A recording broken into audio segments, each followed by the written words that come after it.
Hello, hello. Welcome to Heart of the Tribe. My name is Shel Wagner, and I'm so glad you're able to join me today, whether you're able to join live or whether you're able to join in the future. I pray that this presentation is a wonderful, revelatory, eye-opening presentation for you, that it helps connect pieces for you and opens up new avenues of thought and healing and opportunity. So I do want to go ahead and say hello to my husband, Robert. I can see that he is here. Welcome, sweetheart. Good to have you with me as always. All right. Well, today I want to go ahead and share my guest. This is Teresa Ojinma, and I hope I'm saying it right. And if I'm not, she's going to correct me, and that's all right. And I wanted to share her website with you for a minute. She has homefitnessplus.ca. This is her website. She has so much, just so much, a wealth of information. She does personal training, restorative movement education, somatic movement, which I am so excited for her to tell us more about.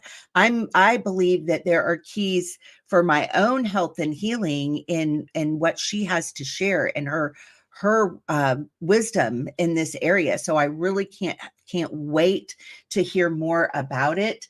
I wanted you to see she has a YouTube channel on here. So we've got all kinds of videos. She's got recipes, a blog, products, her pelvic floor workshop that, is available. There is just so many things I can tell that are going to be helpful. So I just wanted you to be able to see her website. I want you to be able to use the links in the description that have her YouTube channel and her website so that you can go and find more information. So without further ado, I am going to bring on Teresa and let Teresa tell her story. Welcome, Teresa. Glad to have you. Thank you. I'm glad to be here. Your website's just gorgeous. There are so many great things on there. I kind of flashed through quick, but was there anything that you would like me to maybe bring it back up and show specifically to anyone that you wanted to highlight before we get started? Maybe just the restorative movement education classes. Let me bring that up. Is this under right here underneath? Yes. More? And so we go right here. Yeah, so that video there is what I would normally teach as a first part of the introduction to somatic movement education workshop. I used to teach it as the first half, and I just decided in December, I'm going to just make a video of it and offer it, just give it for free, because the biggest question with this is, what is it? And a lot of times, like even, my parents always say, hey, people ask me what you do. And I don't know. We have so difficult to explain. And I think, well, if there's a video I could just point someone to, it'd be so much easier. So I decided to do that. And then underneath are the classes. If you scroll down, you'll see there are in-person classes in Langley. I teach in Langley City here in British Columbia. And then further down, there's also online classes. So anyone from anywhere in the world, if they can get on, could sign up for a movement class, which is what we're going to talk about here. Great. And get to explore this practice in their own body and see how powerful it is. So let me ask you a question about this. Does this mean, like, say I went to right here to the winter 2024 in-person restorative classes? This is just for in-person, correct? Yeah. And then down below in the black are the online ones. So if you scroll past that right here is the online. Okay. That's what I was wondering about. So to be able, so this is open to anyone, no matter where you are. No matter where you live. Can participate right here in the morning class or the afternoon class. Wow. Unwind and recover. And so one thing that had hit me when I was looking at this list, I was just with my Torah fellowship this last Shabbat, and we were talking about bursitis and back pain and frozen shoulders and joint pains and different things. So this is absolutely a sciatica, scoliosis, the shallow breathing. I mean, I don't I don't know if I could go, 10 minutes of a conversation at my age with my friends without one of these things coming up. Yeah. Well, the myth of aging is one thing that I talk about as well. Yeah. Thomas Hanna talks about it in his book, that book that you just showed me, his Yeah. book, Somatics. And he talks about the myth of aging just as being degeneration, right? It's this idea that, well, when we age, we get, stiff and slow and senile and end up walking with a cane or something like this, right? It's this that we're degenerating, and it's the opposite. We should be getting better and better and advancing in wisdom, and more intelligent as we get older. So even as we're doing, through the psychology, yeah, we're gaining wisdom, we're gaining knowledge, we're doing all this stuff, but also in the functionality of our body, because this comes along with us, Yes. right? So as much as we're, yes, we need intellectual, to add intellectual capacity, but we also need physical capacity. We also need our bodies to do what they're created to do and maintain function. Yeah, So we're not going far on planet Earth without this. exactly. Yeah. So I always say, how do we be God's hands and feet if our body is, not able? So Exactly. It's so true. And it's so important because, everything in our environment is now coming against that and targeting, whether it's the air, the water, the food, you the mainstream solutions for things. Everybody knows what I'm talking about. We have to talk cryptically a lot of times on YouTube, but I know that our audience is well educated and well able to understand what we're saying. So, yes. so I tend to do that cryptic. But things are coming against us, Yes. constantly. Yeah. So we're having to do what we can. And what fascinates me with almost everybody that I end up talking with and interviewing, and I know that this happens with you, Teresa, is people go that, especially in the Christian community, the community of believers, it is right. Well, isn't that new age, And so we get that thrown at us all the time. It started for me a long time ago when Nitsa Moshe and I were doing essential oils. It started with me, when I was leading a dance team in church, and that came at me. It definitely has hit with Dr. Monzo and the things he did. The first show we did, we had to say, well, why is this not witchcraft? Right? Yeah. Tammy Sorensen and I have had to address it. Why is this not witchcraft? So do you want to start there for a moment? Let's talk about somatics for just a moment. Why is it not witchcraft? Yeah, for sure. I mean, so somatics is using the somatic nervous system, so the sensory motor feedback loop, to gain conscious control of habitually contracted muscles and muscle patterns, to release, lengthen, and completely relax. Why? So why do we need this? Right. Because we are constantly responding in life. Things happen to us. Everything we're doing, we're responding. Your alarm clock goes on, you're responding. You have an appointment, you're responding. A threat, something horrible happens, a different reflexive response happens. So as we're going through life, we're continually responding to stimulus or responding to our environment or whatever, our perception of things too. Perception is, hopefully we'll get into that too, but yeah. So we're constantly responding, and over time, our body, these reflexive patterns that our body goes into, if they get repeated over and over again, they get learned, right? They go Right. into, when we learn something, it becomes a habit, like things like brushing your teeth, or, locking your door before you leave, and you get in your car like, oh, did I lock the door? Because it's Right. not in our conscious mind. We'll go back, oh yeah, I locked it. I It's do not that in all our, the time. yeah. So All the it's, time. Did I turn the coffee pot off?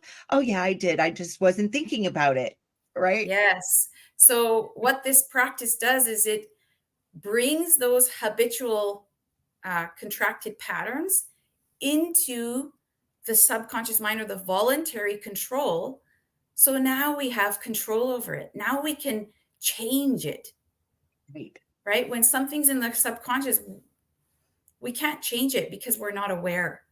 So the big piece of this practice is to cultivate a self-awareness in you, to recognize what's going on the inside through what's called the felt sense, Yeah. and then to bring it into the conscious mind to release it, relax it, let it go.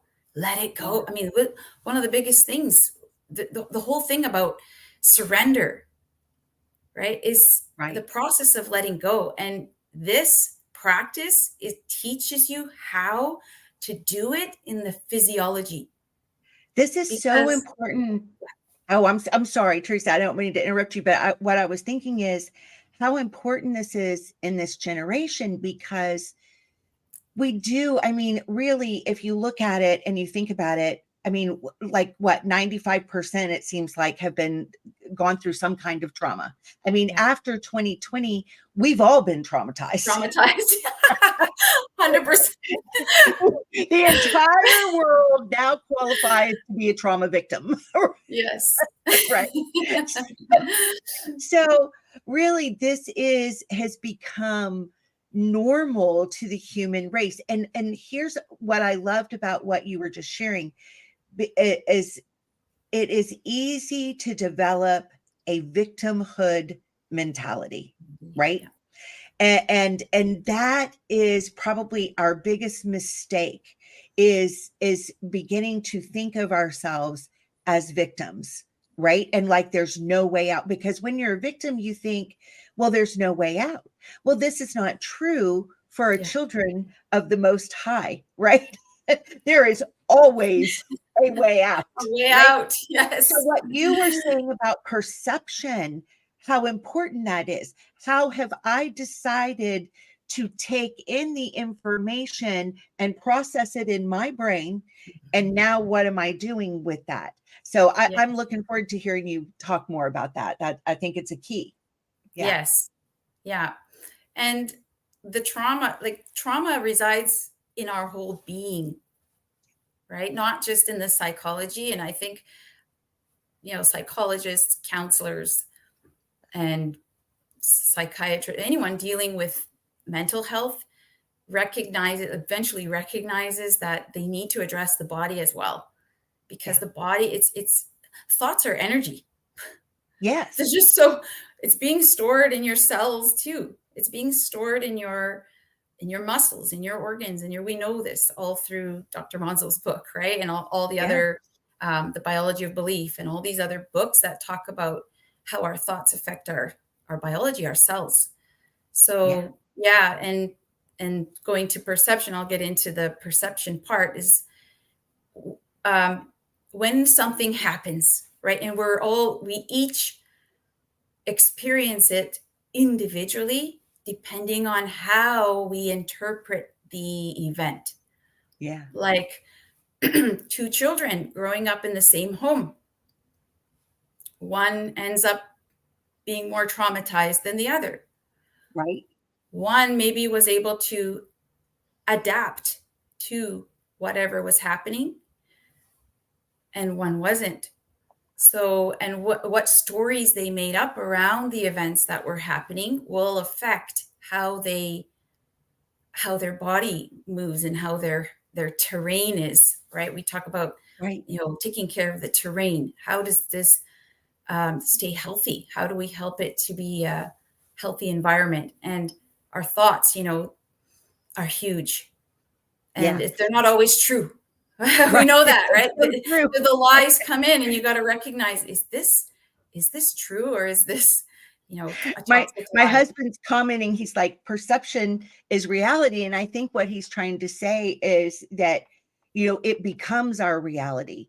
Yes. Whether it's reality or not, Yes. the way we perceive things becomes to us our True. reality, you Yeah. know?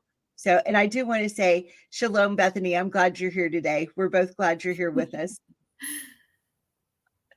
Yeah. Yeah, Yeah. very, very interesting.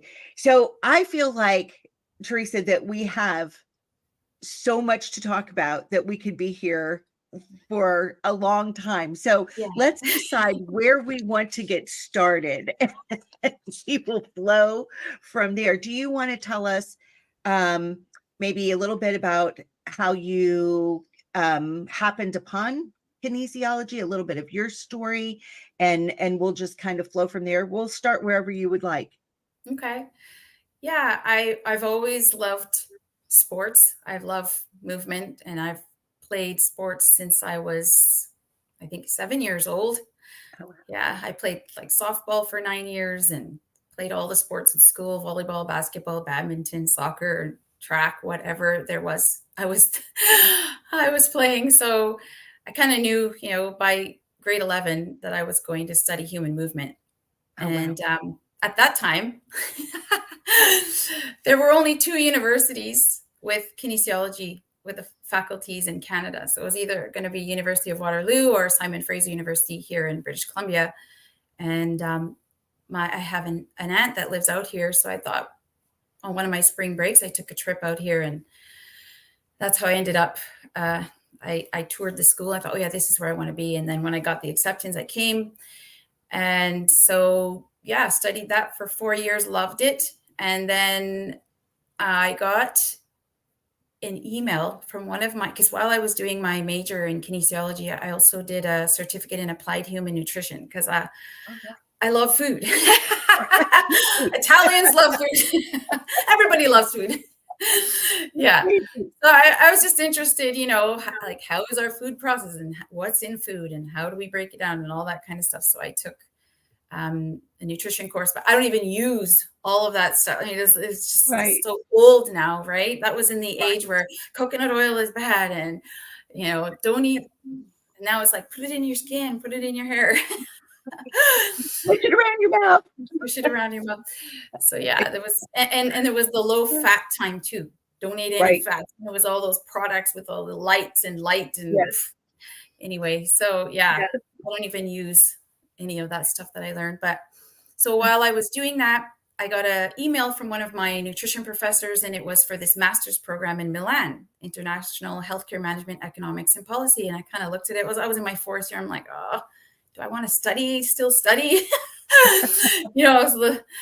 And then I was in my kin anthropometry class, and it was the only course I took where my professor did his own labs because he wanted to connect with his students. Nice. So I was telling someone in class while we were measuring body parts and stuff, because kin anthropometry, we were measuring girths and things like that. And I was telling them about this email that I got, and I was saying, I'm not going to do it. Like, I need 2 references from profs, and I don't know my profs, and I don't think I'm going to do this. And then I heard this voice, my prof spoke up. He said, Teresa, you're going to apply for that. I was like, he was overhearing our conversation. I kind of looked at him. He's like, what's the worst that's going to happen? They're going to say no, and you're going to be where you are right now, or they're going to say yes, and you're going to Italy. I'm going to be one of your references. Go find another prof who's going to be your second reference. I was like, okay. So yeah, that's how I ended up. And of course, I got accepted. Then I ended up in Milan studying international healthcare management, economics, and policy. And after that, I moved to California and did an internship in corporate wellness for about a year, and then moved back to Canada for, I think, about 5 or 6 months. And then I moved to the Netherlands and taught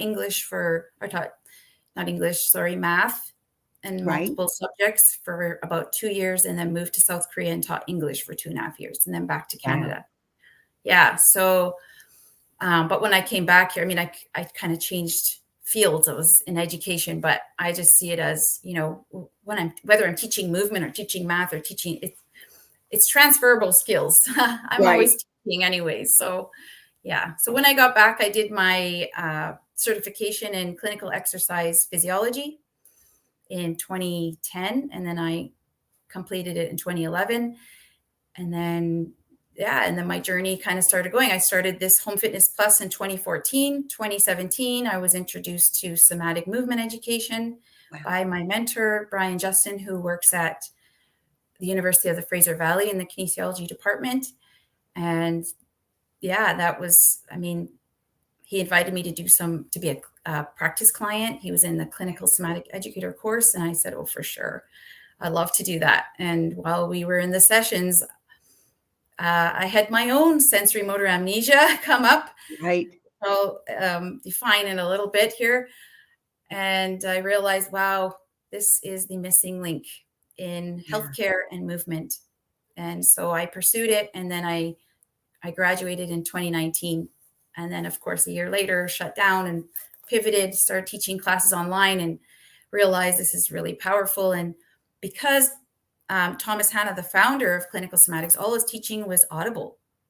Right. So it was easy to transfer online in the comfort of people's living rooms. And, you know, with regard to trauma, it's actually quite effective because they are safer, right? They're in their own home. Yeah. Yeah. So when a trauma trigger comes up, because sometimes tears might come. Right. Sometimes you may get emotional while doing the explorations and, you know, releasing the muscles in the body and doing the movements. So in a class setting, normally I would say, if you feel, you know, like you need a break or something, you know, roll on your side or roll into a comfortable position, or people may not feel so free to cry or, you know, release whatever it was. But at home, you know, and then because I would mute everyone when I teach the classes online, then at the end, I love my students to share, because I feel like this gives a deeper learning for everyone, because everyone has their own first person perspective. So the way we learn is through people's story, right? Telling us, oh, what happened for you? You know, what went on in that class? And, you know, I'd have students say, I cried, you know, when I was releasing that hip, I started to cry. And it was like, wow. You know, and they would say afterward, like, we don't hear, you don't know, but it's just, it's even so private. It's like you can get, and I think it's like there's an immediacy in healing. Yeah. When you can be in an environment where you're safe and secure. And that's the basis of the somatic practices. I want to create an environment of love first. Right. That is safe and secure, because that's where we heal. Yeah. So we have a comment here from Bethany, and she's saying, Teresa, as you explain about the sinuses, this is what caused me a stroke that I learned through the cardiologist in my own research. Pretty surprising what it did to me. I know that's been a really traumatic thing in Bethany's life. You know, we're online friends, so I kind of know her story a little bit, and what she went through and how she has been recovering, you know, from this too. So really interesting what the traumas do and how our body holds on to things, you know? Yeah. So I'm going to address this. This is breath. Okay. We're going to get into breathing. Awesome. Because think of sinus, right? Right. And mouth breathing is death breathing. Wow. Yes. I do a lot of that because mine are still really clogged a lot of the time. Yeah. So training your nose training yourself to breathe through your nose is really important, and it's really powerful. There's a book called Breath. I'm going to get off here for a second. She'll be right back. I have my shelf right next to me here. This book by James Nestor. I don't know. Oops, I'm Okay. over here. Very cool. This is a really good book to get if you, want to learn about breathing, and how important it is.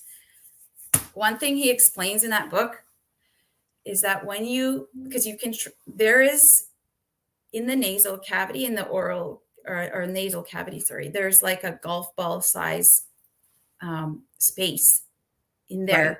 and you have spongy, soft tissue inside there. When you train yourself to breathe through your nose, you're opening up and you're training the muscles in your nasal cavity to expand. Now, I have a question for you on this. Okay. So, I, as a kid, had some sinus issues. And what was a practice when I was a kid at the ear, nose, and throat doctor? This is what they would do. And it traumatized the heck out of me. They would take a huge hypodermic filled with saline, put it up your nose, puncture the sinus cavity, squeeze that saline through, and it would come out through your mouth. And that was the treatment that I was forced to endure about every 6 months, to where, I mean, I can't tell you the trauma that one Oh yeah. induced. Medical intervention trauma. Yeah. Yeah. Yeah. Yeah. Yeah. Yeah. So So would your sinuses like hold on almost like to that type of memory and say, I'm not going to breathe, and like it could it almost be like an emotional trauma response where I'm just going to breathe out of my mouth? okay. This is due to, I'm going to get into the Okay. reflexive patterns now. So this is due to the red light reflex or the startle reflex, which Okay. Thomas Hanna calls it red light reflex. The startle reflex in response to a threat, right? When we're fearful or we don't feel safe, or even habituated postures like sitting can create this reflexive pattern, and it affects all the muscles in the front of the body. So if you think of the fetal position, when people, Mhm. even animals do this, they'll curl up into a ball, right? Yeah. That's a way of protecting the center, protecting yourself from whatever is threatening. When this red light reflex gets activated, think about it from where your abdominals insert into your pubic bone, into the pelvis, Right. and think of them starting to shorten and contract. And now this is a domino effect because we move as a whole. We're not, we get taught body in parts. They break it down in school, but we move as a whole. We're a whole being. Right. So that contracts, and what does it do? It pulls the rib cage down. Then it pulls the chest. It pulls the shoulders, and you get in this rounded, kind of kyphotic curve, right? So when the abdominals get tight, the diaphragm, I'm going to use my hands. Right. Right. Yeah, Italians like to talk with their hands, but I like visuals. So if your abdominals are habitually tight, your diaphragm, it works antagonistically to your abdominals. It contracts, and then the abdominals will relax. So they work like this. Okay. So as you're breathing, inhale, exhale, inhale, exhale. When your abdominals are habitually contracted and all of the muscles in the front are habitually contracted, your diaphragm gets stuck too. So your diaphragm now can't move freely. Your lungs cannot take in enough air, and you now have shallow breathing. You're a shallow breather. Yeah. This shallow breathing is directly correlated to heart disease. Wow. Yes. Wow. Mm-hmm. So, and it's proven, there's a lot of studies on it. I mean, the first two organs that suffer the most are our heart and our brain when we're not breathing properly. I mean, of course, every cell in the body suffers, Right. but those two organs are crucial, right? And they suffer when we're stuck in this reflexive pattern and we are shallow breathing chronically. Yeah. And then you can imagine, well, if you're shallow breathing, you're not using those muscles in the sinus cavity, you're not enlarging them, you're not getting them to flex and to contract and relax, right? Right. And that's important. I mean, think of Yah when he breathed into Adam, the breath of life. Where did he breathe? In the Right. nostrils, Right. right? He breathed in the nostrils. It's like, that's life. Breathing is in the nostrils. Death breathing is in the mouth. Okay. Right. So even athletes can train their nose. Because I know when we get exercising, we're like, then we start panting and right, all of a sudden we're mouth breathing. It's like, Right. Right. but it's a really good practice to, even when you're exercising, keep your mouth closed. He also recommends in the book, like, to use mouth tape, and there's nothing wrong with that. Like, especially for snorers, like if you just tape your mouth at night, your sinuses will get trained to take in more and more air, and you won't be snoring like that. So, Right. no shame in mouth tape for the first little while, and then once, because it's all training and education. I just see like everything, and I said this before. It's like,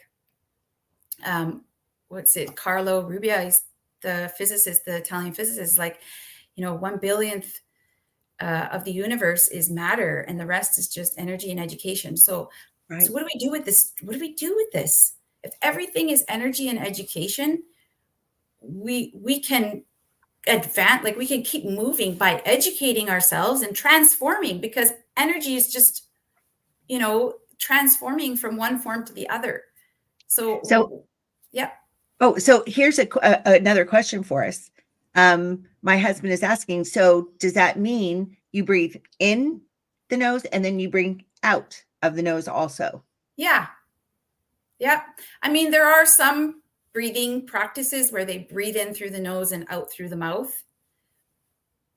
Yeah, I guess that's the out. I mean, the exhalation probably is any way you can. It's waste, right? So any way you Right. can get it out, it's like, if you want to open your mouth and let it out, if you want to open your, let it out. But I guess especially like for sleep, like training yourself, then especially if you were using some mouth tape, you would be, breathing in deeply and breathing out through your nose. Yes. Yeah. Yeah. Yeah. Yeah. Yeah. So that's Cool. the connection with the sinus. And I mean, from the somatic perspective, Right. I'm sure there's other stuff. Of course, there's other stuff we know, but yeah. So the body, and the physiological reactions or reflexive responses are responsible for shallow breathing. Well, and I did think it was really interesting, like what we were starting to talk about with, maybe that trauma aspect, because what you're, to me, we're starting to deal with some keys that, no matter how much I talk about like that experience, that's not going to help me necessarily overcome, right, and learn how to start doing it correctly so that I'm not stuck in a pattern. Yeah. Right. Yeah. Yeah. Yeah. Yeah. We have So, to put things into action. We're called to yes. action, right? So it's like, Yes. when we learn something, how do we apply it? How do I put this? Like, that's kind of my, okay, how do I apply this? How do I use this to my Right. advantage, to help myself? Yeah. Yeah. Just another aspect of training. I think that's like my husband's talking about, with martial arts, that he has trouble making himself, not mouth breathe in the midst of that exercise like that. Yeah. So it's a matter of training, another Yeah. aspect of training. Yeah. Yeah. Yeah. Very Yeah. I cool. mean, Thomas Hanna, the founder of Hanna Somatics, talks about sensory motor amnesia, which is where the mind, or where you lose a little bit, the brain or the mind loses a little bit or some voluntary control of the muscles. And that's due to them being habituated, right? They're in Right. that habitual pattern. They're no longer in the conscious mind, and the conscious mind is moving on to the next thing. I mean, God created us that way so that we can be effective, function well. Right. We learn something, we bank it, and then it's part of mastery, right? Once we can Right. master something, we don't have to keep it in our conscious mind all the time. It's there It's for us there. to draw on, and it's in us, right? Yeah. To do that. So yeah, I mean, the sensory motor amnesia piece is what we need to address. And he also explains it as being, 80% of the physical and mental diseases or illnesses of this world are learned. Wow. They're learned, and a lot of the stuff is not structural. It's not Right. pathological. Right. And I know that you have, I mean, this isn't just head knowledge for you. You have an incredible story to where you have had to take this in, and this has become part of your life learning, Yeah. And so tell us more of your story, because I think that you have a fascinating story. Yeah. Well, yeah. I think, where should I start with this? I'm going to start with the person I met who connected me with Dr. Monzo. Okay. Okay. I met a woman I'm going to go back to even my husband. My husband was looking for a place to worship. And on the Sabbath, we found this place, or this meeting called the Bond Servants of Elohim. So we went to this meeting, and I sat down, and this woman sat down next to me at the end of the service. She'd come and sit next to me, and she was asking me, my name, what do I do, this and that. And her name is Natalie Nagel, and she connected me with Dr. Monzo. And she said, there's two types of healthcare, right? And I said, yeah. And she's like, there's healthcare for the rich, and there's healthcare for the poor, right? The regular people. I'm like, yeah. And then anyway, we got talking, and she started teaching me. She was biophysicist into biophysics. She started teaching me what she calls she named them after herself, Nagel's vital laws, or vitality laws. And the first one was, you are what you think and what you love, what you breathe, what you drink, what you eat, and how you move. Mm-hmm. So, and this was in 2015. I met her in 2015, or sorry, it was fall of 2014. And then I met Dr. Monzo in 2015 because we were working together. It was near the end of the year. And this order of things Yeah. didn't come to be so clear as when I had to walk it out myself.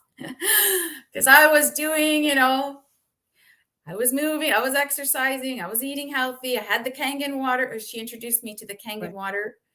So I was Which is structured water. structured Right. water. Yeah. So I was that drinking goes the good deep into the water. cells, right? Yes. Yes. And so I was doing all, that was the fifth, the fourth, the third. I mean, the arrow is breathing. Well, I'm not sure we won't get into that. Questionable nowadays. But then the right, what you think and what you, and she would say, in that order. Right. So you could be doing all these down here, but if your thoughts are toxic, and what you love and where your affections are toxic, you will be sick. You will end up with sickness. That's just the reality. So in 2021, of the end of 2021, December, I was diagnosed with cervical cancer. And I was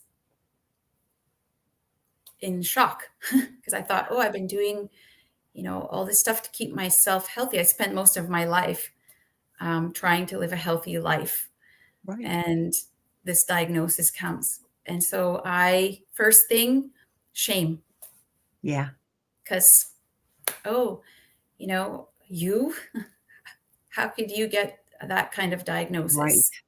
You are the last person I would think who would get that diagnosis. And then those are the comments I get from others, right? That would kind of Right. reinforce the already, like, Teresa, how could you let this happen? My own, Yeah.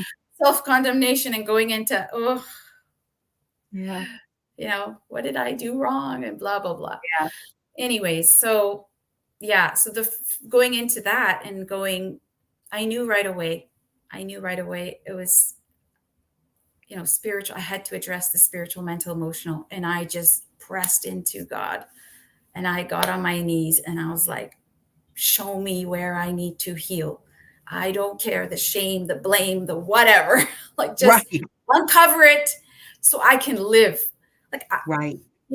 I'm thinking, I'm a mom, I've been homeschooling. I've been, this is all of my sowing of, I want to Yeah. see the fruits of my labor, and it, come, I know it's like later, right? When the children grow up and you see them, how, Yeah. so I was like, I want to see my children grow up. I want to live, I want to be here. And I had just moved into a house where I had my own clinic space, and this was something I had prayed for.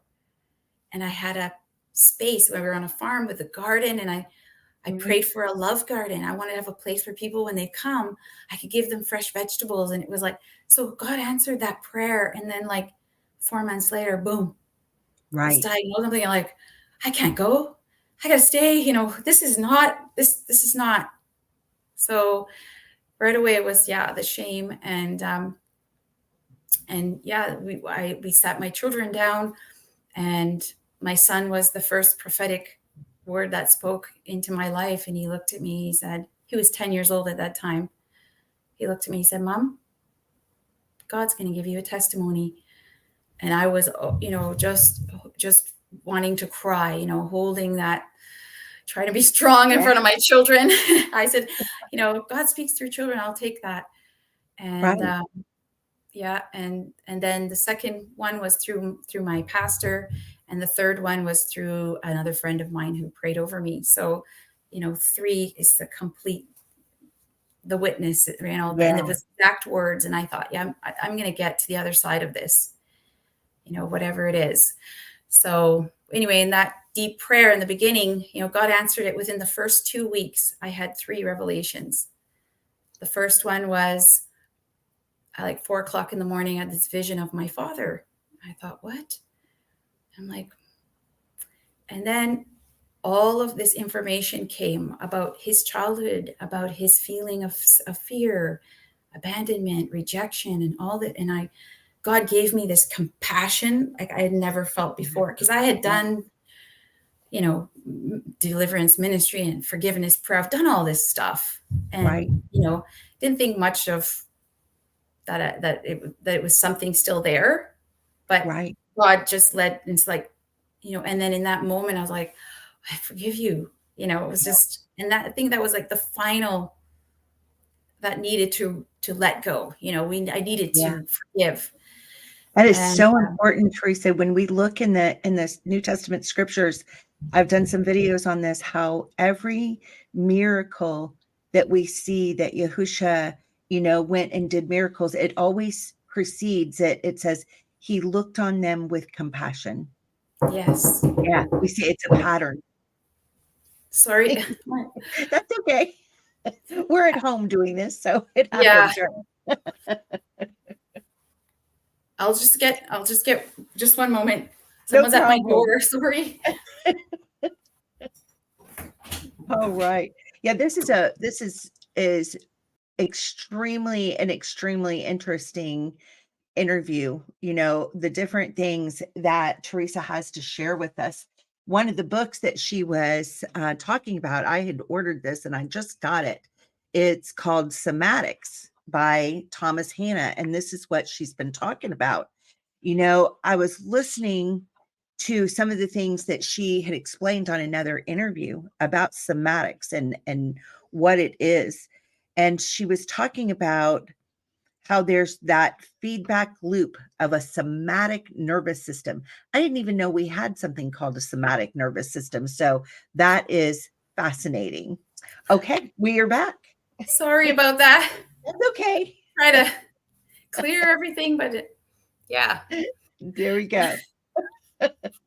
All right. So you're telling us your story, and it's fascinating. So we you were at the part where, you know, being able to then have compassion, like even for, I mean, I think we all have that, right? There's parental issues and things that we processed how we perceived Perception. things as children, right? That's Yes. what my husband was taught. Your perception becomes your reality, you Yes. know, and it can be totally skewed. But when we, I know I've had to do that, like with my mom, you know, Yep. thinking about, she lost my father, her husband. She was only 19 years old.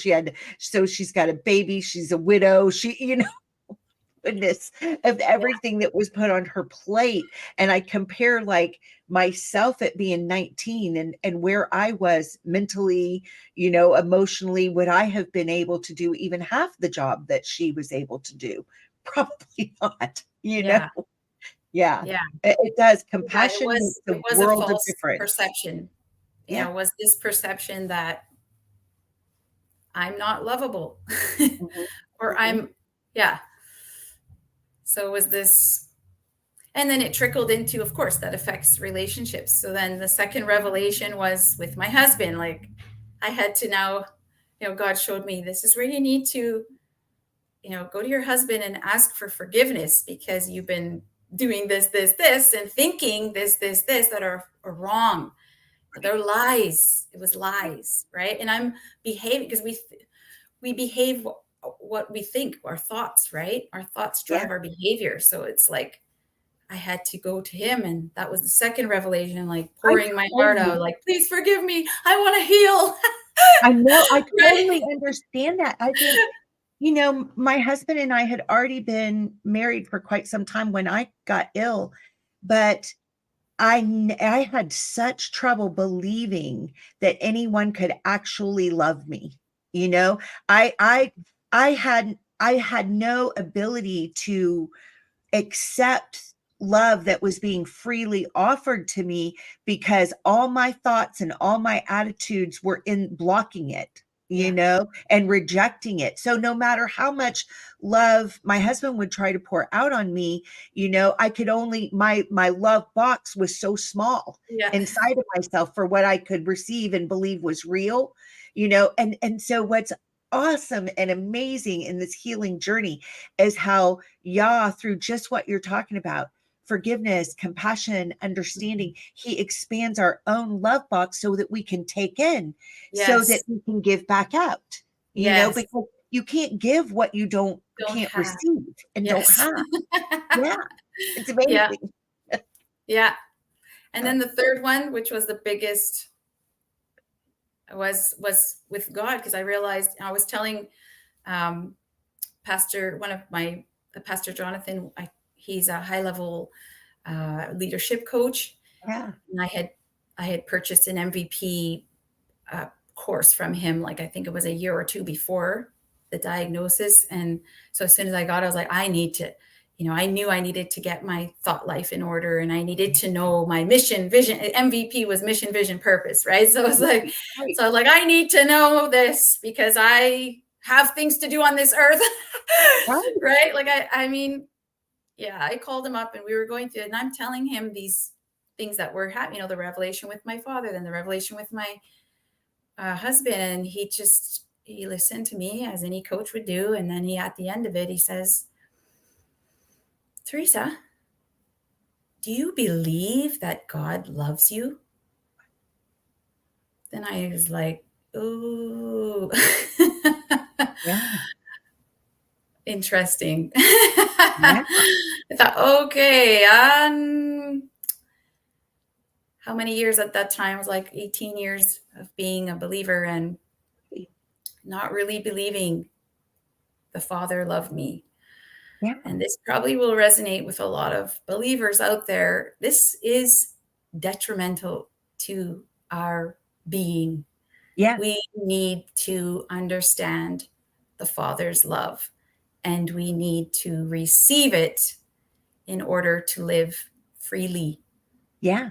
I mean, to get rid of this picture in your head that, okay, I've just barely skated in under the radar into the family of God, and maybe if I don't make too much commotion, I can just stay there, like safely, because I know I'm bound to mess up and then the club's going to come down on my head. And I think so many come in like that. And to get to that place to where you have accepted all the way through every part of your being, I am treasured. I am loved, unimaginably, Yeah. that he has literally that poured his love out for me through his blood, and would have done it even if it had just been me, even if I had been the only one Yeah. that would ever believe. He still would have made that sacrifice, that he loves me. I don't have to hide. I don't have to just think that I'm just barely in, you know. Yeah. Yeah, I mean, it's a huge mindset to get rid of Yeah. so that you can cooperate with Yah and be all that he has called you to be. And you can clearly hear what he's saying to you directional wise and what to do, and to become partners, so that we are his hands and his feet on the earth. Yeah. It's fascinating. Yeah. It's a journey. Yeah. And then the last piece is forgiving yourself. Like I had to Yeah. forgive myself, Yeah. right? Because then I would look at, oh, how could I be thinking this way? Or how could I be, how did I not see this? And the whole thing, right? It's just, then you Right. got to go, it's okay. So the same compassion that God gave us, we have to extend that to ourselves. And one of the books I read too was A More Excellent Way from Yes, Dr. I have Henry that Wright. one. And it was, he talks about the breakdown in those three relationships that cause illness. Yeah. The relationship with the Father, the relationship with God, the relationship with yourself, and your relationship with others. Any Yeah. breakdown in those three relationships are going to end up in illness. Yeah. This one will make Kind you of like laugh. we're a Teresa. ticking time bomb. I know. I was I was meditating on, right, the two greatest commandments: love God with all your heart, your soul, your strength, Yes. right? This is in my journey, and love your neighbor as yourself. And I thought, you know what, yeah, when I think about this, if I loved my neighbors the way that I love myself and the way that I treat myself, I would be put in jail. Oh no. Abuse.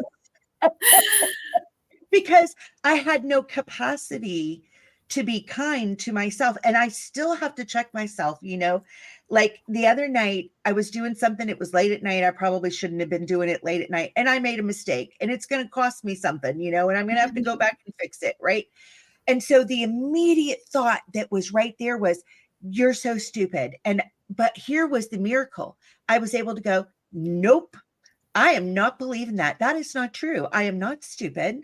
I made a mistake because I'm human, and I did something. I was pushing myself to do something when it was too late and I was too tired. And because of that, I made a mistake. That's what humans do. And I was Yeah. able to go, but here's the hope. Yah is my strength and my song. He's going to allow me to go lay down, get a refreshing night's sleep, and then he's going to show me how to fix the mistake, and it'll be okay. So I'm Mm-hmm. not going to beat myself up over it, because it's a waste of time, effort, and energy. And all it does is make the enemy laugh at me Yeah. because he put me into a dis-ease pattern. Yeah. Right? Yeah. Yeah. Yeah. And that's exactly what you did, is the reconceptualization. Yeah. That's how we get transformation, is we change our thoughts around it that elicit opportunity, something positive, and that there's opportunity in there for Yeah. something better, Yeah. and that's where we need to capture our thoughts. Yeah. Yeah, capture our thoughts and bring them under the authority of truth. Yeah. Is Yeah. it true? Is it a lie? And then, Right. Yeah. My friend Bethany is saying, good point, right? I have to really stop that. Stop hating myself. It's so powerful, Bethany. That's where, so much aligning ourself with his thoughts. Like his thoughts are higher than my thoughts. His Yeah. ways are higher than my ways, you know, and coming into agreement with that. And he says that I am treasured and that I am loved. Right. And one of the things that I tell myself all the time is my Elohim is bigger than any mistake I can make. If I'm just doing my best and doing what I do and being human, and I'm going to mess up, I'm going to trip, I'm going to fall, I'm going to scrape my knee, I'm going to make a mistake. It's just Yeah. part of life. It's part Life. of living, right? It's not that I'm intentionally trying to do something wrong. I'm Yeah. just living and I'm going to make a mistake. But he's always bigger than that.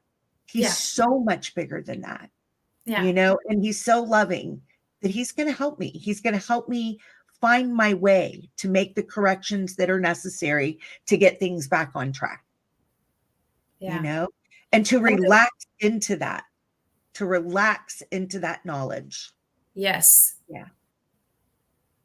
Another thing that is talked about in that A More Excellent Way book is the love of the Father, right? How the Father is responsible, or I guess what he's really hard on men in the book. The Father is responsible for the self-worth and the self-esteem of the children.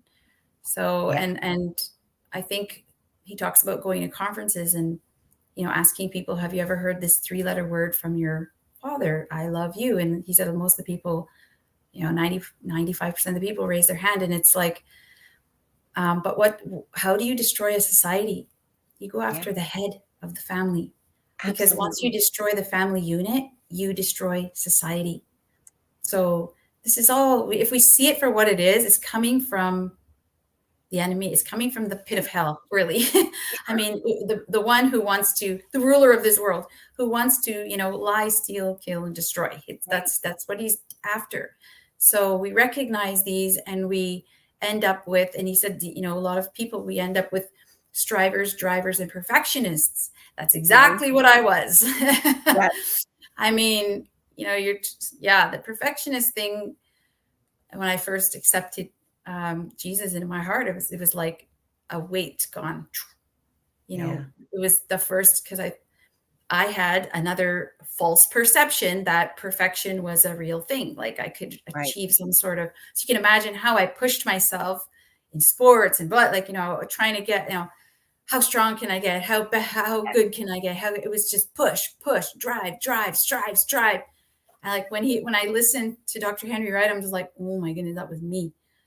Yeah. And forgiveness was not in my vocabulary until I became a believer. It was like, no one taught me about forgiveness. And, a lot of our family members, they hold grudges forever and don't talk to each other. And I was like, is this worth it? Is this life?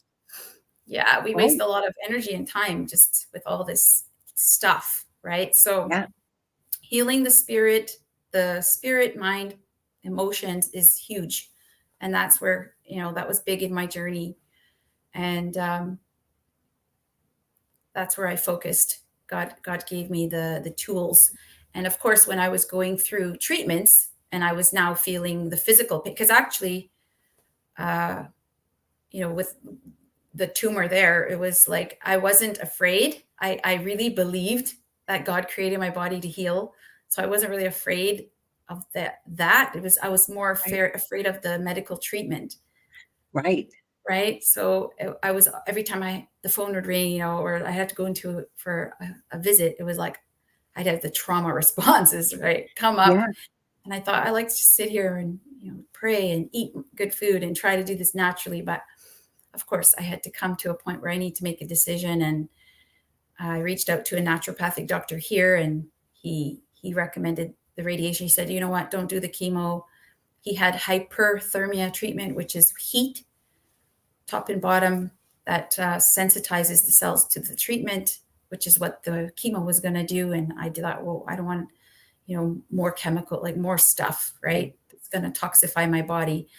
And so, yeah, I agreed to that. And I was also working with, so I reached out to Dr. Monzo. I was diagnosed in December of 2021, February 2022. I reached out to Dr. Monzo and asked him if he could help me. I had his email. It was actually another mutual friend with through Natalie, I met Beata Jarava, who owns Bioimmune Wellness Clinic here in Langley. And she said, she suggested, why don't you reach out to Dr. Monzo? And I thought, oh yeah, I have his email from like years ago, right? It was his private email. So I thought, oh, is he going to answer this? And I prayed before I sent it. It's like, okay, if I meant to work with him, like, let him answer me.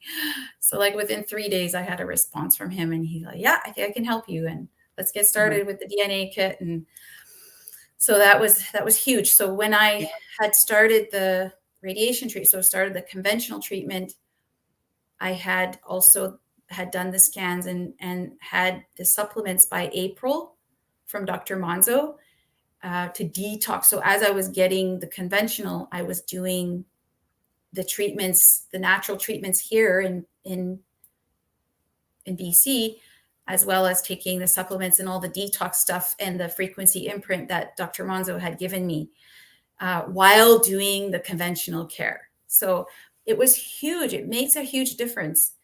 This is such a God thing. Like I look back and, he's been there for me this whole journey.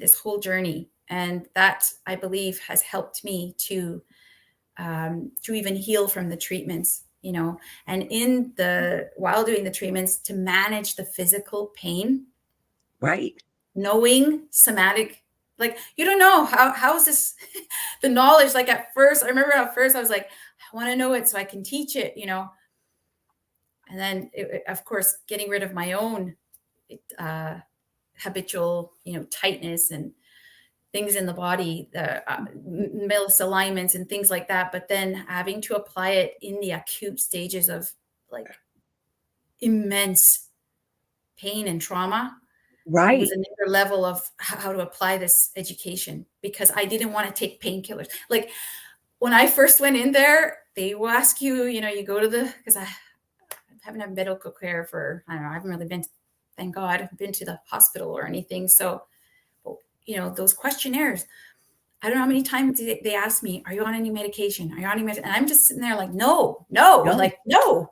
And they're just, it's like a startling thing. Like, you're not on any, I don't take medication. Like, and I would say, I was healthy before this. At least I thought I was, right? Obviously not, because it takes years for this stuff to, fester and in your body. But in my mind, I thought, well, I'm doing all this healthy stuff. I've always, perceived myself, I guess you could say use perception, is I perceive myself as being healthy.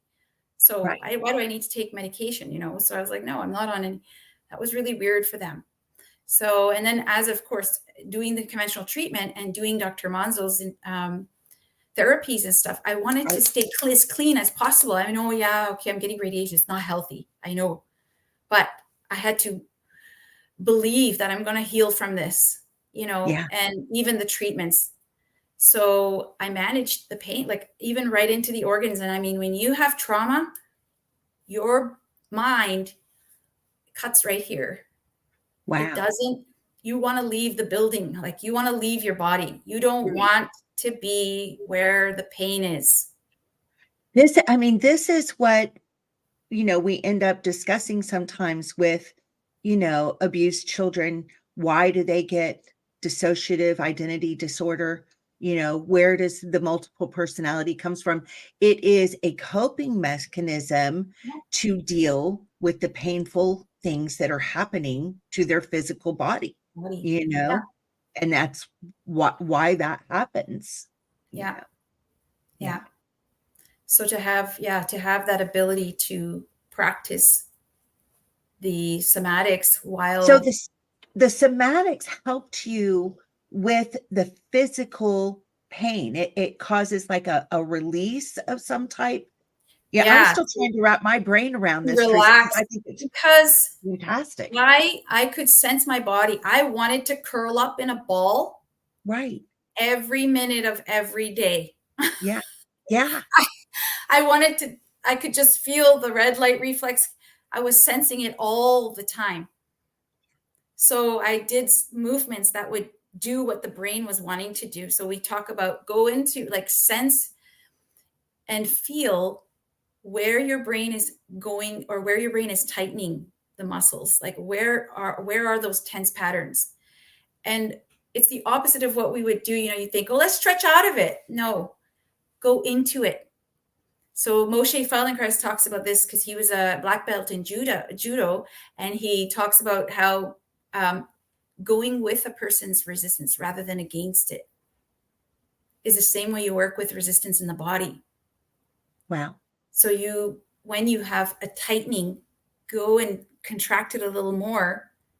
And then so that's the pediculation. I'll talk about pediculation now since I'm talking about this. So how do we get ourselves out of it is this movement technique called pediculation, which is taking a muscle into a contraction a little more than it already is. So I'm already tightening. I can feel it already, right?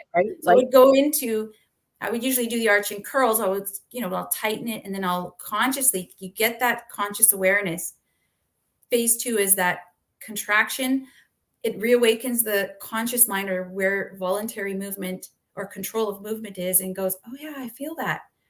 And then now you have that conscious awareness or that voluntary control, you can slowly and mindfully release and lengthen.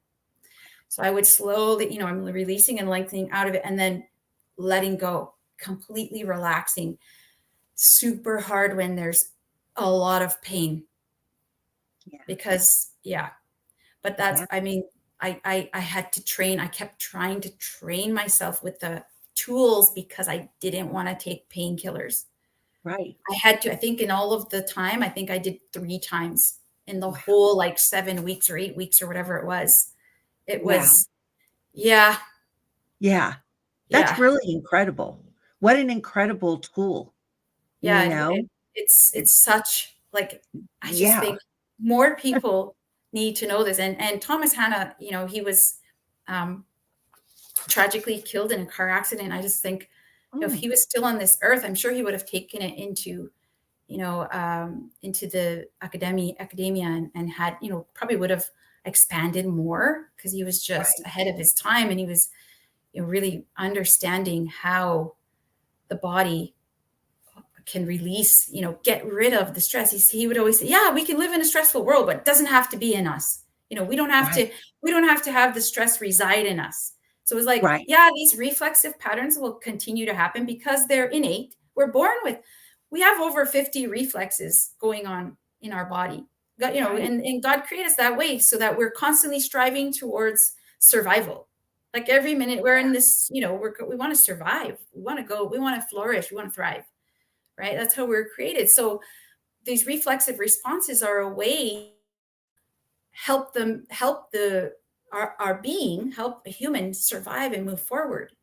So we can't stop them from happening. That's not what we're doing here. We're allowing, giving ourselves control over those reflexes rather than the reflexes having control over us. So being able to self-sense, have that self-awareness, know when we're getting contracted and tight and when those reflexive patterns are happening, and then recognizing that we can get ourselves out of it with the tools that we know. There's a level, of self-awareness that you're describing. Wow. That's really, really interesting how that having some self-awareness is playing into being able to then retain, not be a victim, but be an active, to be empowered. Yes. And it's like God created, I'm in awe all the time. I love, even before I knew God, even from when I was in high school and stuff, and I was studying anatomy and the human body, I was just excited about it. This is so cool. This is awesome. I was already in awe of it. And and when I became a believer when I was 25, and I thought, if I had known, to give while I was studying, to give the credit where it was due, how much would I have retained? I kept thinking but I mean, God has his timing, but it's just it's so awe-inspiring. It's and we have this power within us, right? Like Jesus said, I've given you all the power and authority to trample on scorpions and snakes, and, to overcome whatever adversity. You will have trouble. Yes, in this world you will have trouble, but take heart. You know, Yeah. if I am in you, you have this power. And he created us with this mind Yes. so powerful to be able to make decisions that will heal the body. Even with memory, like I think of, you know, we have to we have to have a good relationship with memory, you know, not see it as something that's going to condemn us, Right. right? And see it as something that is, we it's there, Right. and it comes in all, you know, all angles, but it's not something that has to be there to remind us of the, because when it comes back differently. It's kind of like at a car accident, and they get all these witnesses and everybody's story is different. Right. Well, your memory, you're getting bits and pieces, right?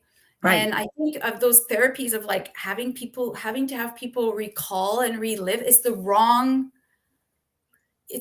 way to go about it. Right.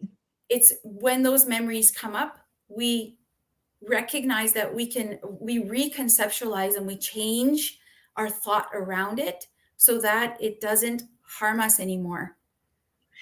It's almost like you're describing writing a new narrative, right? Yes. Like that you're learning how to not have regret over, like, live in regret over our past experiences, but to be able to embrace and see different colors and patterns and things, that the nuances of how it brought us to where we are, Sure. and is a part of, it's just a part of our story, instead of this huge area to be avoided because it was horrible and we've just got to regret everything, right? Yeah.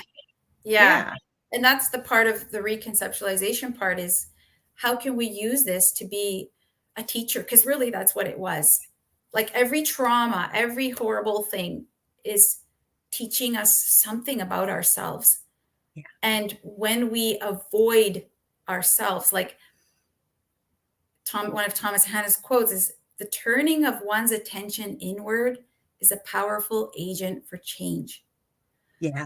So when we can recognize what it is that is going on inside, then we have the ability to make healthy choices over those things that happen to us, over those memories, or over those Yeah. traumas that are happening. And I mean, I still, like, every day I know that. So even with my own journey, it's like, no, we're going forward. I'm here, I'm living. It's like, it's a new day. And Right. just continue moving in that forward direction. And that's where we have to focus our and change our thoughts around that. You know what, this is going to be, it's going to be a prison, or Right. it's going to be your spiritual teacher. Like, I think of Lot's wife. Yeah. And think of it energy wise too. As soon as Lot's wife turned back, boom, she was paralyzed. She turned into a pillar of salt. Right. If Frozen. you keep turning back to your past and focusing on that, you will stuck all the energy in your body. Everything will become like a pillar of salt. You will Yeah. get, and you think that's a death path. Because Yes. what happens to the body when it dies, rigor mortis, it gets really stiff. Stiff. Why? Because the energy has left. Yeah. The energy has left the body. The Yeah. life force is gone. And what I notice in somatics, and also through Dr. Manzo's teaching in the book, Yeah. he talks about That when you're all doing of a body hands-on. is what we're Hmm? talking about. Yeah. I was just telling our audience that you're referring to all of Tav body and the Yes, different, yeah, this energy. book. Yes. Thank you. And all the different energy pathways. Like, Love this you book. know, I get my scans like every, 3-4 months myself.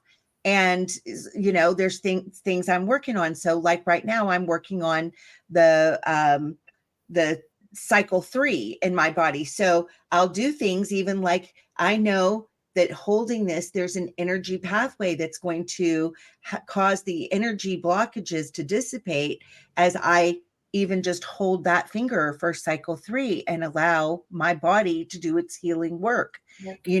That, and I didn't have to go to a doctor. In fact, they couldn't have told me that. Yeah, exactly. Yeah. So it's an awesome thing.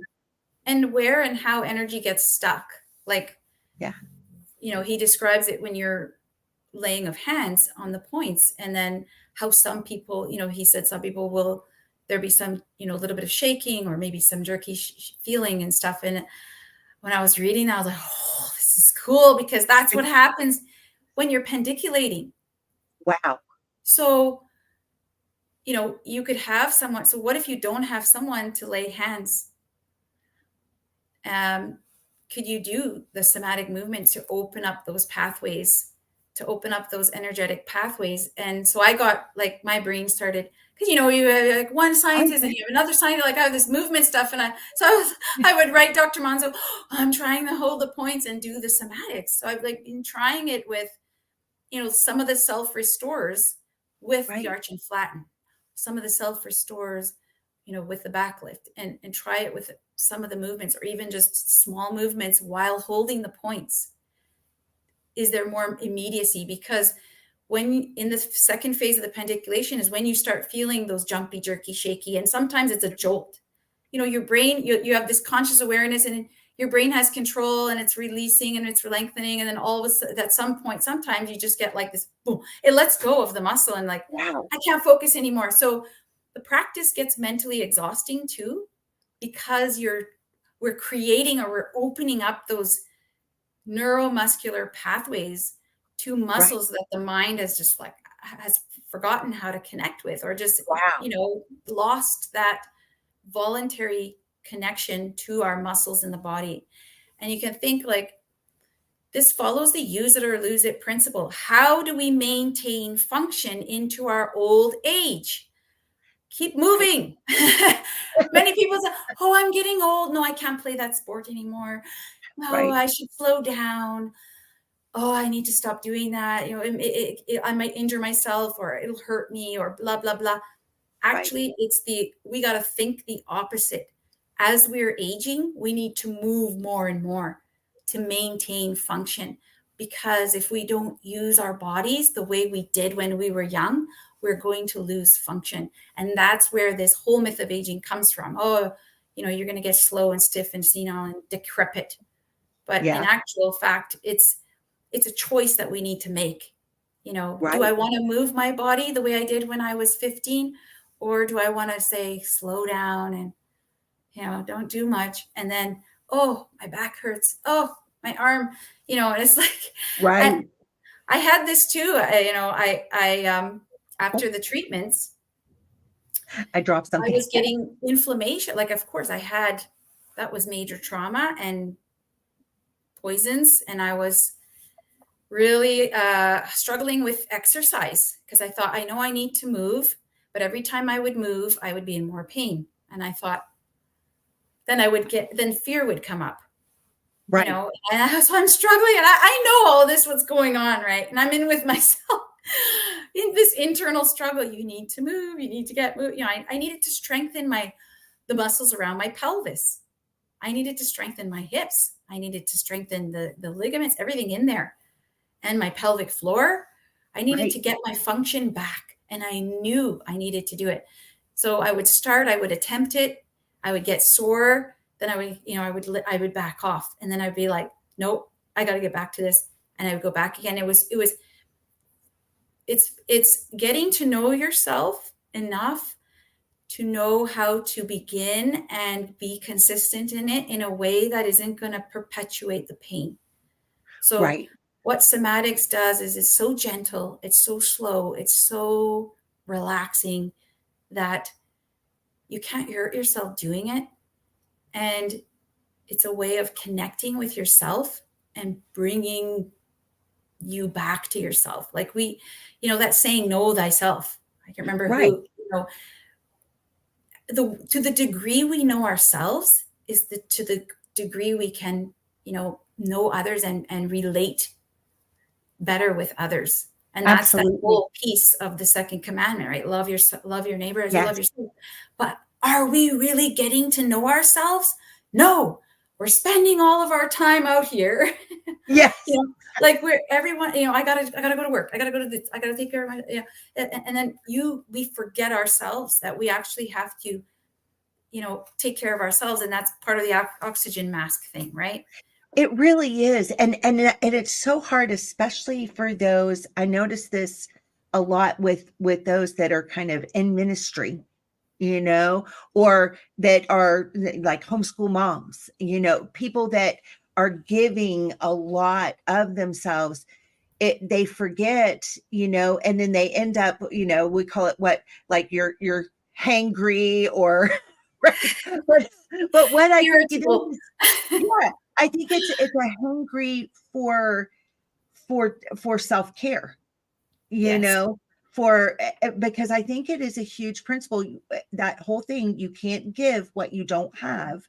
And if we are constantly putting ourselves at the bottom of the needs list, we are going to run out of gas. We're going to run out of what we have to give.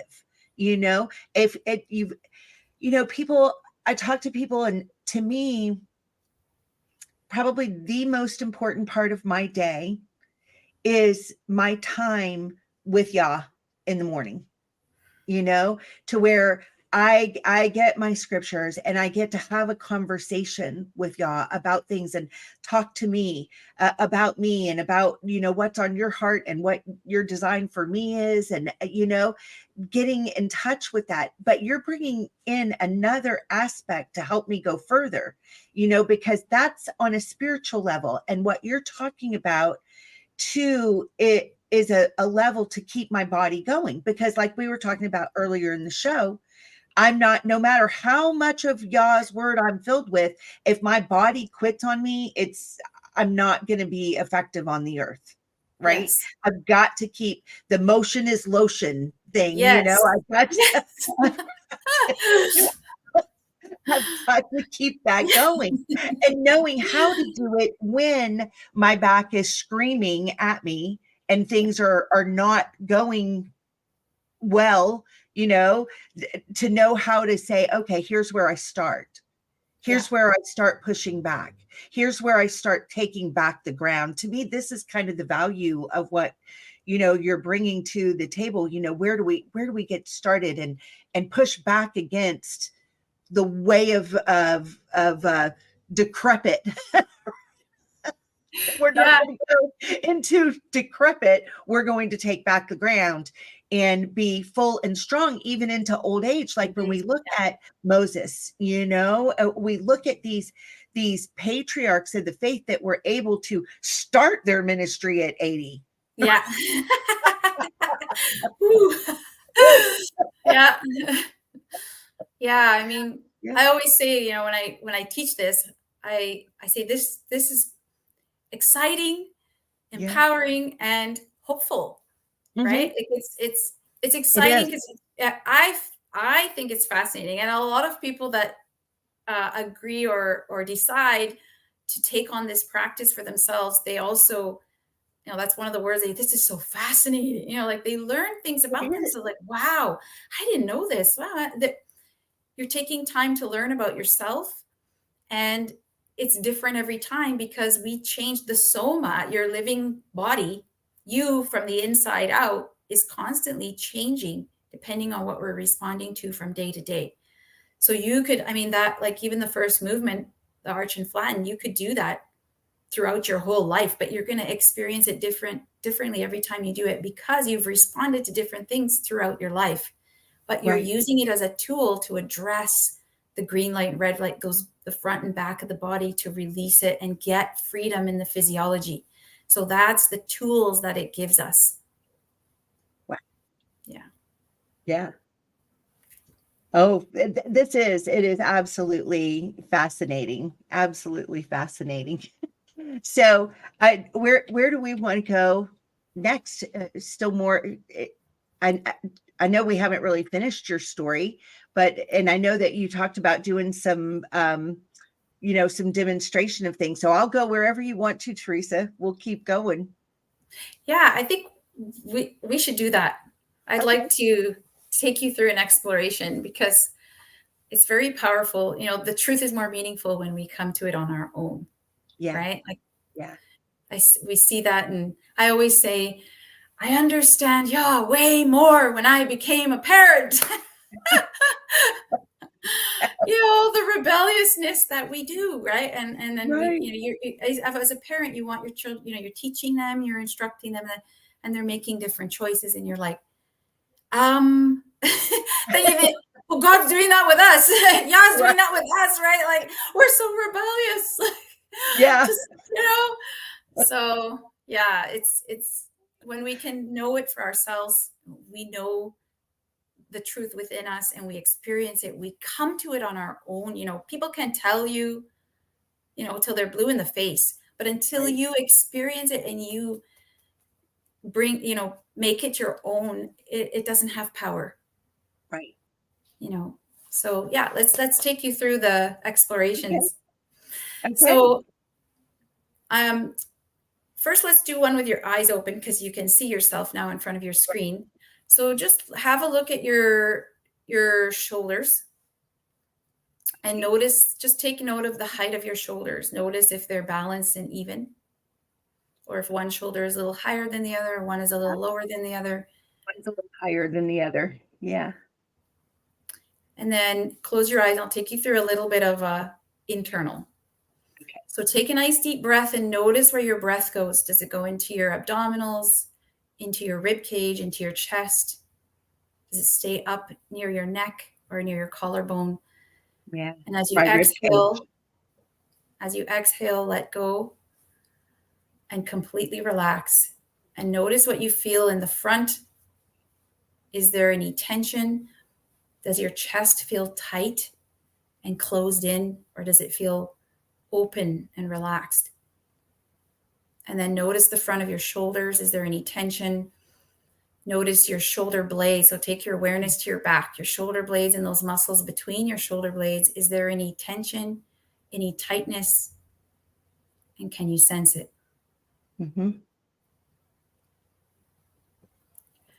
And now bring your awareness to your left shoulder and very slowly, very mindfully begin drawing that shoulder up towards your left ear. Notice what you feel on the top of the shoulder, the muscles shortening and contracting, and notice the muscles underneath the armpit lengthening. So this is the first phase of the pendiculation. And now slowly and mindfully lower that shoulder back to its original position. So we call that neutral. So wherever your brain senses where that center point is in your shoulder or your shoulder girdle, and then once you come back to that center point where your shoulder is neutral, completely relax it. See if you can let go of that shoulder, the shoulder muscles. And that's the third phase of the pendiculation. So the third phase is very, very important because that's where the brain is learning. So the mind is separate from the brain, right? We know that. So the mind in somatics, your mind is teaching your brain to teach your muscles how to relax. So going in that, right? The body is in subjection to the mind is in subjection to the spirit, right. Or the mind, where we're getting our information, right? So that's exactly the order. So now you can either keep your eyes closed. I'm going to still take you through this. We're going to do this with that. So that same left shoulder, let's do it one more time. You're going to slide it up to your left shoulder, just as far as is comfortable, and then slowly lower it back down. And now as you're lowering, this is phase 2 of the pendiculation. As you're lowering, notice if you feel any jumpy, jerky, shaky, or is it a smooth lowering? And then once your shoulder comes to neutral, completely relax. Just let go of the work. And now as you inhale, take that shoulder back. So now you're going to inhale and press the shoulder back towards your chair. And it's just the shoulder. So don't move anything else. It's very subtle. We're just using just the shoulder. So you're just going to press. Just one. Just this Left, Just, you're right? still with your left shoulder. Okay. I'm just going to work with one side. And then gently release it back to center.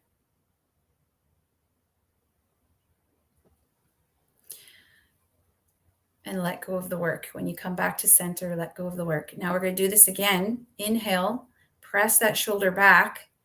Hold this contraction. Notice the front. Notice your chest in the front lengthening. Notice the muscles around the shoulder blade shortening. And now see if you can make this release a little slower than you did that first one. So slow it down. This second phase of the pendiculation is where your mind is, or your brain, now you're teaching your brain to consciously release and lengthen those muscles. The slower you go, the more your brain perceives. It's like when you're watching a movie and you slow it down, you can see more things that are happening. Same with the body. It takes more mental energy to inhibit a movement or to move slowly than it does to activate and move fast. Wow. Yeah. So that process of doing a slow, so I always use the analogy of lowering people in an elevator. You know, think of it, because if you go too, if you're going too slow, you could also be building up tension again in the muscle, which is what we don't want. So Right. you kind of want to, you'll get to know as you do the practice where your slow and smooth movement is, like where you can slow and steady release, and your brain is still catching all of those the awareness, the feedback, the information from the change in length. Yeah, because I can tell it's still jerky. It's a little jerky in the Yeah, so release. that's Yeah. sensory motor amnesia. Okay. So when I say get to know the nature of your Hmm. own sensory motor amnesia, how do you do that? Through somatics, and that showing up. So whenever you feel a jumpy, jerky, shaky jolt, that's where sensory motor amnesia shows up. And all it is information for you going, oh, okay, well, my brain needs more practice. Okay. That's it. Don't make a story. There's no right or wrong. There's no shoulds or Right. shouldn'ts. There's no judgment. It's just, oh, my brain, it doesn't have full connection. But if I keep doing it, It will. it'll smooth out the movement. Yes, the more. So it's the training part, right? The Right. brain loves repetition. But now instead of it remembering the harmful, or not harmful, the tightness, Right. the dysfunction, it's now going to learn a healthy default pattern that you can now release and lengthen it. Yeah. Yeah. So that's part of the power over that. So I have two more. We're going to take it in two more Okay. directions. All right. Now you can keep your eyes open if you want. Now you're going to press that shoulder down. So you're going to reach that hand down. And it just doesn't have to be a big movement. It's just, so this is another thing too. You can even motor plan in this. If you're in acute pain, even just motor planning is very effective. You don't need big movements in somatics. Less is more. Okay. Because we're training the nervous system. So as soon as the mind goes, oh yeah, I feel those contractions, then you release it back to center and completely relax. And do that one more time in the downward. And notice now those muscles on the top are lengthening and the muscles underneath are shortening. And then release slowly, come back to center and let go of that work. Good. And now we're going to take it forward. So you're going to press that shoulder forward and then release it back to the center.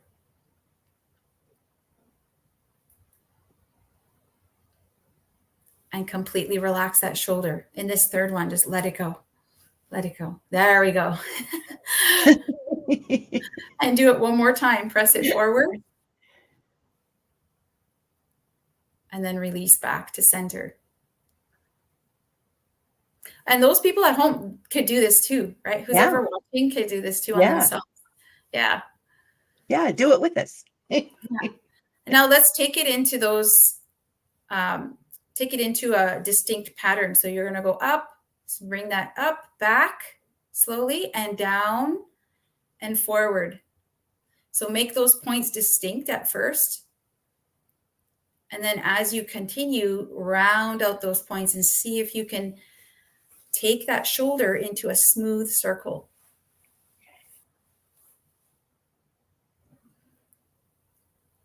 So at first it may feel like a irregular object, like an irregular shape. And then eventually, as you continue taking it in that motion, it'll start to round out, smooth out. Those muscles start to coordinate together in a smooth pattern. Right. And then come back to center and completely relax. Let go of the work. Yeah. And now take a look at your shoulders.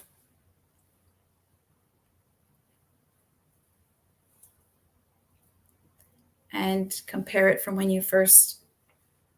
Let's see if I can do that.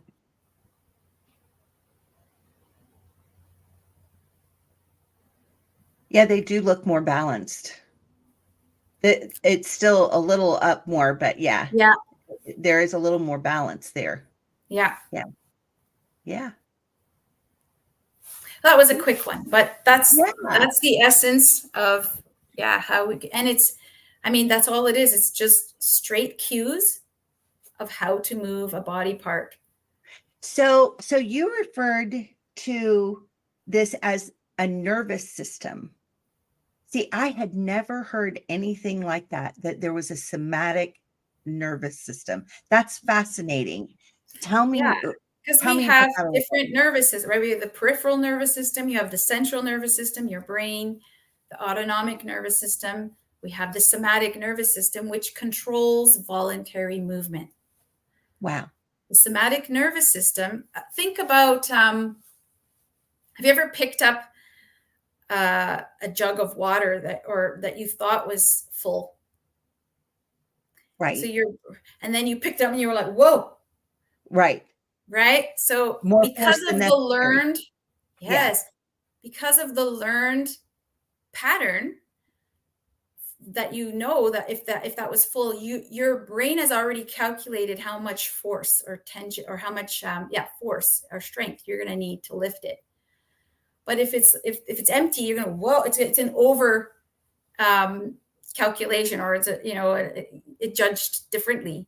But that's how we do it. That's how we do it through our sensory motor feedback loop. And we use the somatic nervous system to learn everything in life. Wow. Think about it when you're learning the alphabet, like as little children, right? Yeah. We're learning the alphabet. It's so slow. A, B, C. Or I think of my daughter when she was in piano, C, C, C. Right. It's like, it's so slow. And that's somatics, right? It's slow. But why is it slow? Because your brain has to learn. It has to learn and connect with the body to release and lengthen that out. It's like the foundation to any other activity you're going to do in life. This is not to replace anything. This is to prepare your mind to move well.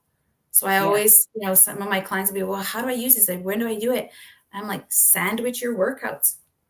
Do a couple somatic movements before you start. What does it do? It brings your brain, your mind in conscious control of all the muscles. You're going to have an amazing workout because you're going to know what you're doing and you're going to be connected to your body. And you bring your brain in on the workout. A lot of people, I worked lots in I've in the fitness industry, right? People just come to the gym or they just want to take a class. I just want to take a class so I can shut my brain off. No. Don't shut your brain off when you're exercising, right? Like, powerful. You get an improved performance if you bring your brain in on it. We need to be conscious. We need to be aware of what we're doing. So that's a huge piece of this. And then sandwich, and then I would say, okay, well, then do it as a cool down, because once you've activated and strengthened during the workout, you've got a lot of contractions going on. In the cool down, you do somatics again, and you can release and relax. Now you're teaching your body how to let go of what you just built up in the workout, right? The tension and the, all of that. And I mean, a lot of my clients are like, oh, I don't have, I wasn't as sore. It actually helps to relieve DOMS, delayed onset muscle soreness, by doing somatics after a workout. Wow. Yeah, that's really interesting. I can see that, as you're explaining it and what's happening in the body. So back to the somatic nervous system, when you're learning, like think of, let's use a do-it-yourself, like a YouTube channel, like people, when you don't know how to do something and you don't want to pay a professional, right? I'm just going to go on YouTube. We figure out how to do it, right? And this, what do? We're watching the video. We're Right. sensing, we're taking in through our senses. We're looking at how to do it. And then we go and we apply it. So motor. So we're sense, do, motor, Right. sensory, motor. Anything we're doing, we're taking it in through our senses. Our whole being is taking it in. And then we go and act it out. We go and apply it. Right. That's the somatic movement. I mean, that's the somatic nervous system and the sensory motor feedback loop. We sense, we feel, we move, we choose, we act. Right. Yeah. Right. Wow. Absolutely fascinating. I can't believe we've been talking for almost 2 hours. Oh no, yeah. Which is great. I mean, this has just been so interesting. That was what I said at the, beginning. I feel like we could just have, so many things to talk about. And it is Yeah. absolutely true because, you are absolutely fascinating, Teresa. And so is your story. And you have so much to give and so much life. And so I'm just really happy that you came on and shared with us today. Thank you for having me. I really Yeah. enjoyed sharing all of this, sharing this knowledge and the power of it. I mean, Yeah. we can't be afraid of this. We have to embrace it, and it's an education. First and foremost, it's an education. Yes. So, and anything worth doing, it takes time. And I It also does. see Dr. Monzo's stuff too, work that he does. It's an education. We have to learn what he's teaching, and Yeah. it's another thing to learn. And but do we want to be well? Do we want to be Right. free? Do we want to have the optimal health? And so this follows a similar principle. And it's one of the reasons why I added it into my business too. It's just like, oh, this is another thing, another tool in my clients' toolbox to empower themselves. Yeah. If I can teach it, I'm going to do it, because that's basically everything I do. It's an action. Yeah. There's more power. Anything that is active is more powerful and longer lasting. So when you Yeah. have to make that change yourself, it's going to last longer and it's going to be way more powerful in your life. Right. Right. Well, I'm sitting here looking at it and just like I look at the stuff with Dr. Monzo, every time I do some ATB on myself, every time now, if I'm starting to do some somatics and learn and grow and take the time to do this, I'm making an investment. And if Yes. I understand Yah's kingdom and that I am precious and that I'm his hands and his feet, I'm not just making some kind of selfish investment. Because I'm happy to leave anytime he wants me to leave. I mean, I know where I'm going, right? I, I know that that's been worked out. I'm not afraid of death. I'm not afraid of what comes next. But out of love and honor, I want to be here and be effective as long as he wants me to be, because I Yes. love him. Right. Yes. And I feel like that's my privilege to do what he would have me do while I am here on the earth, because once I'm with him, I have no more effect on the earth. Right. Right. And he has me here for a purpose. And I believe that, and so to be as effective as I can be, I need all my parts working to their best ability. Yes. Yes. And so this is a whole nother level of that, because having gone through the illness that I've gone through, that Dr. Monzo has been helping me with tremendously. I mean, I just can't believe Yeah. what all he's been able to help me overcome so far. And we're still going, Yeah. but I have noticed through inactivity, I have gotten very stiff in some areas. So I'm really excited about the piece that you were bringing into my life, Teresa, Yes. so that I can get myself moving more, you Yeah. know? Yeah. So Yeah. I'm really excited about it. Movement is life. Yes. Motion is lotion. What's that? Motion is lotion. Motion is lotion. All right. Well, did you have anything else that you wanted to talk to us about before we're done today? um, Just I last think thought? My last thought is we are created to constantly learn and grow and flourish towards, to reach our potential, right? Like you had said earlier, the potential that God has for us, that Yah has for us. And so my contribution, I believe, in this world is that with movement, that I can teach this, and we don't have to live in the prisons of our body or of our reflexive patterns of our Yeah. pain and dysfunction, that we can actually get freedom in the body. And it's clean. I'm going to say it's a clean practice. Right. It's clean. That's And awesome. it's so much needed because we've all had traumas. Yes. There's even birth trauma. There's trauma from birth. My Right. daughter had it. Actually, when I was studying to get my certification in somatics, I recognized the left side trauma reflex in my daughter, and I knew it was from birth because Wow. the birthing was. And so, traumas, injuries, illnesses, stress, as long as we're on this earth, we will be constantly bombarded with those things. So Yes. this gives you the tools of how to get that trauma out of the physiology and how to Yeah. get freedom of movement.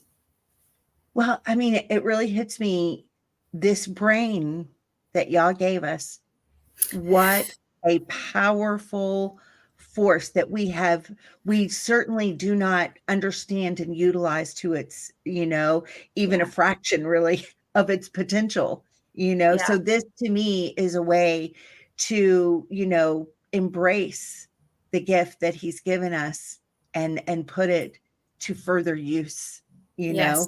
so that we're not running around like a victim of circumstances, you Yes. know?